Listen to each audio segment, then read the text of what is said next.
उद्धव ठाकरेंच्या पक्षात घराणेशाही असल्याचं महाजनांनी म्हटलंय. शरद पवारांच्या पक्षातही घराणेशाही असल्याचं महाजनांनी म्हटलंय. उद्धव ठाकरेंनी आदित्य ठाकरेंना पुढे केलं. भाजप कार्यकर्त्यांचा पक्ष आहे.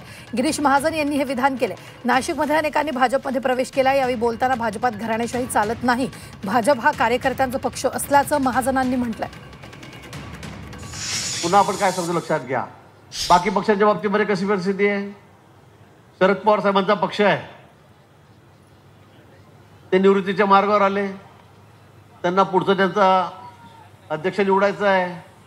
त्यांनी अजितदादांचं नाव नाही घेतलं, त्यांनी सुप्रियाताईंचं नाव सांगितलं. अजितदादामध्ये काही कर्तृत्व नाही का?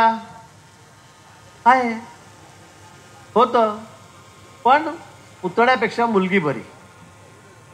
उद्धव ठाकरे, स्वर्गीय बाळासाहेब ठाकरे, सगळ्यांना आपल्याला आदर आहे त्यांच्याबद्दल. बाळासाहेब खरं म्हणजे आकस्मितच गेले. त्यानंतर कोण त्यांच्या सोबत काम करणारे, इतके त्यांचे सहकारी होते, रात्रंदिवस काम करणारे, कोणीच नाही. सगळे बाजूला आमचे उद्धवजी आलेत. राज ठाकरे सुद्धा कर्तृत्ववान होते, पण त्यांचं नाव आलं का? नाही. उद्धवजी आले. उद्धवजी, त्यांच्यानंतर आता कोण आलं?